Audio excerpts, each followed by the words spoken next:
This video covers testing the content and functionality of your newly built website, as well as how to really improve the styling of your site. At this point, you should have a site set up with a theme and plugins, and you should probably have taken an hour or two to set up your site's content. If not, take a look at the earlier videos in our series for help with getting the theme or plugin set up, or take a quick break to add content to your site before starting this video. Testing is the last step in setting up a new website. It's one that can sometimes get neglected if everything looks like it's been set up correctly, but it's definitely something that's important to spend a bit of time on. The first step is making sure everything looks right. You want to do this on two devices. Start with your computer before moving on to a phone. Go through each page from top to bottom and look for missing content, any alignment issues, missing images, text that should be links, or styling that you want to change.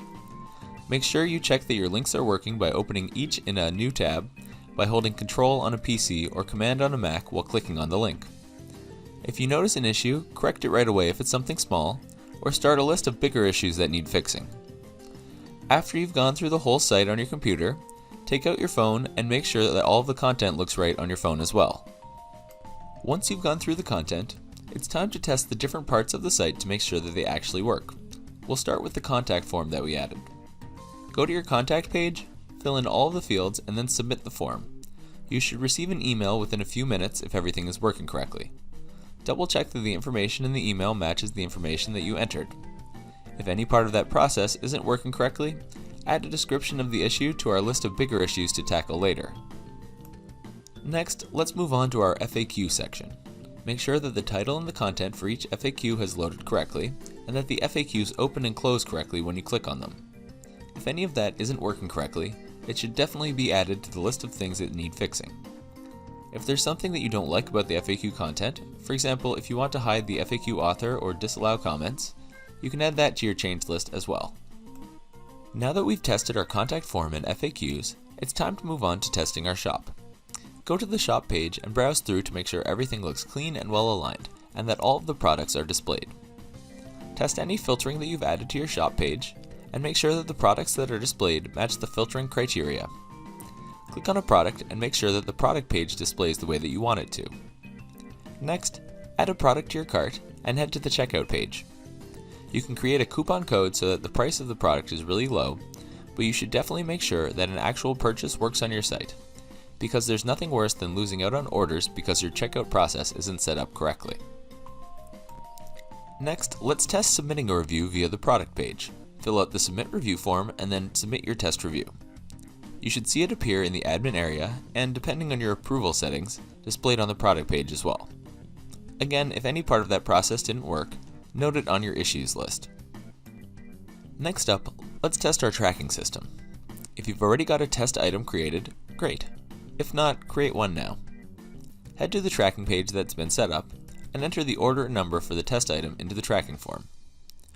You should see the order information displayed. If there's any information you want added to the tracking results, you can use the settings page to add that in now and test again. That just about does it for the testing portion. How do we go about fixing any of the issues that we noted as we went through the process? First, we're going to prioritize our problems by dropping them into three categories. First, we've got showstoppers. Anything that means your site is useless or extremely frustrating to a visitor fits in this category. Things like a tracking system that doesn't display any results. Next, we've got major issues. These are things like only 10 FAQs displaying on your site, even though you've created a couple of dozen, or content not being aligned correctly, leading to a sloppy look for your site. Last, we've got the nice-to-haves.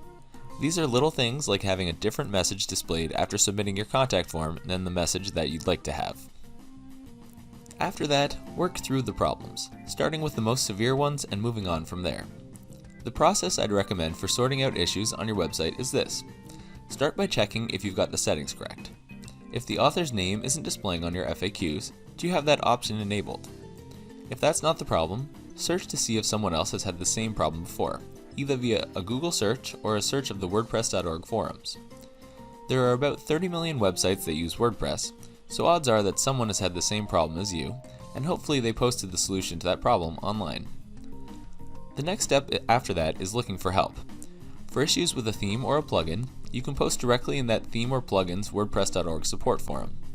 If it doesn't look like the software developer checks the forum, which you can usually tell if none of the questions have been answered in the last couple of months, then head to their website and see if they have a contact form or email address where you can ask for help. Make sure you describe your problem in as much detail as possible. For example, how can I get my FAQs to display grouped by their categories? On my website they currently display in a random order. That's a clear question, whereas, why are my FAQs not ordered right is not. Also be sure to include a link to your site so that people are able to see what you're talking about. Your last option is to look for support outside of WordPress.